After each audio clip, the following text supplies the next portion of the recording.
Hey, what's up, folks? Gandy here, live from the garden, and I wanted to give you a rundown on why you cannot trust your PAR meter to test your HPS lights to see when they need to change. This lamp is about 5 years old, and this lamp is brand new. And I set up in the lab just to do some bench scale testing. The grower I got the old lamp from said they were having about a 30% loss of yield in the room that it came out of. So I figured when I tested it out, we're going to see an appreciable 10, 20, 30% loss in output from the lamp. What I found surprised me. So we'll look at the data that I collected. I took 6 different measurements just because there's going to be some natural fluctuation, and it wasn't done in a super controlled setting, albeit it was as controlled as we can get here in the lab.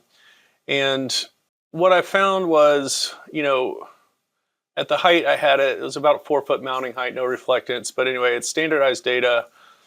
We only saw a 41 point drop in PAR in the PPFD range, when again, he said he was losing 30% yield in this room and the lamps were 5 years old. So come to find out, that's only an 8.3% drop in PAR in the PPFD range.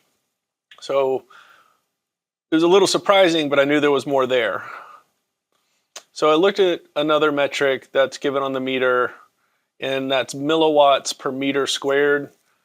The numbers that it shows are much more in line with the yield loss. So it's something that we may be able to draw a correlation to in the future. So the new lamp was at 1400 and the old lamp was at 940. And that's a 33% loss on that metric. And that actually shows, like I said, what's comparable to the loss in yield. Now, what happens when an HPS wears out? Well, we'll look at it here. We've got the old lamp and the new lamp. And you can see here what happens is the spectrum just starts to fall apart and shift out to the right. So, we've got this gap here. And, even though there's more red, this is the chlorophyll curve, there's more red in this curve and it's saturated on the old lamp, it's actually too much red and it throws out the ratios. And this overall shift to the right means that there's going to be more far red and more heat coming out of these old lamps than there is out of a new lamp. Out of the box, the new HPS has a decent red to blue ratio and red to far red ratios. That's why they've been used for so long so successfully. And the double enders are more refined than the original HPS were a long time ago. However, when you start throwing these ratios out of whack, along with the total, even if it's only 10% loss in PAR, you've got so much more far red, which affects the Emerson effect and morphology. The Emerson effect is great. However, if you have too much far red, you start losing the response and the benefits from the Emerson effect, where red and far red work together to drive photosynthesis. And you're going to see loss in yield. You're going to see changes in plant morphology, more stretching, more leaf, more shade avoidance, so bigger leaves, less desirable flower development. And when we look at this here too, this shift out to the right, which is down on the energy spectrum, above 800 nanometers and between 800 nanometers and 1000 nanometers is the heat range. That's like the heat lamp at a restaurant.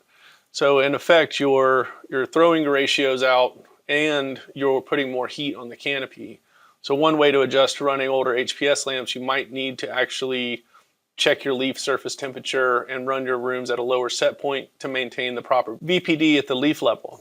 But that's only going to put a Band-Aid on it. You really need to just change your lamps on a schedule every 24 to 30 months ideally. That's a pretty good run for a lamp, but without that, you're going to start seeing a loss in yield that doesn't correlate to the PAR reading on the meter.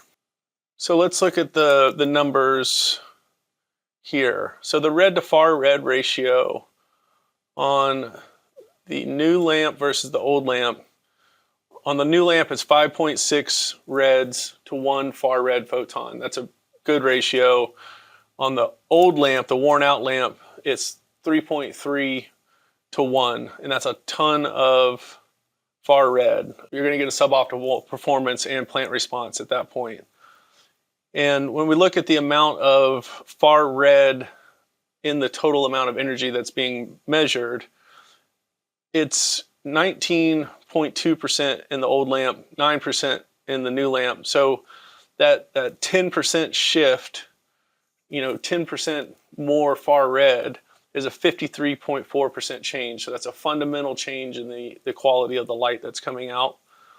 And then when we look at just what's in between 600 nanometers and 700 nanometers, or the red quotient of the spectrum, it's actually more in the red. However, it's throwing the ratio, the percentage off. It's hard to think like, well, I've got more red, maybe it should work harder. But when you don't have a good balance of red to blue, basically you end up oversaturating the red part of the photosynthetic reaction, and you start creeping up around this like, oh, this is 63% of the par coming out. And Bugbee says, and what you see with old lamps too with HPS is you'll see the bleaching, the hash tipping of flowers where the tip turns white when you have too much red compared to your blue. So it's only a 14% change in ppfd.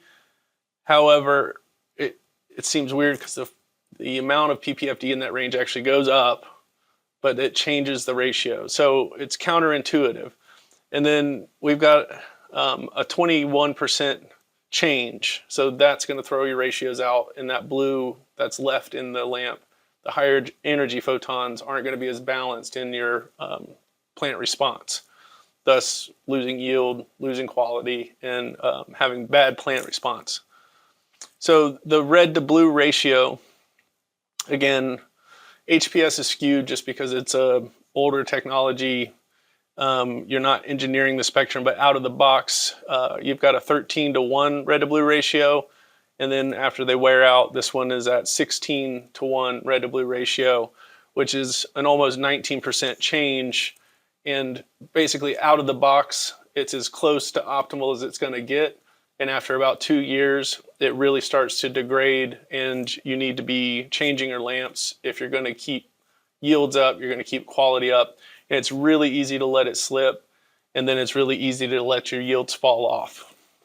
So the long and the short of it is you need to relamp your HPS. If you're going to continue using HPS, I've come full circle working with LED, still see the value in HPS. It's not going anywhere anytime soon. In order to switch over to LED, you may have to do some fundamental changes to your HVAC to be successful. So don't fall into that trap. I work with both of them. I advocate for both of them. I specify both of them. However, I want to make sure you're getting it done right.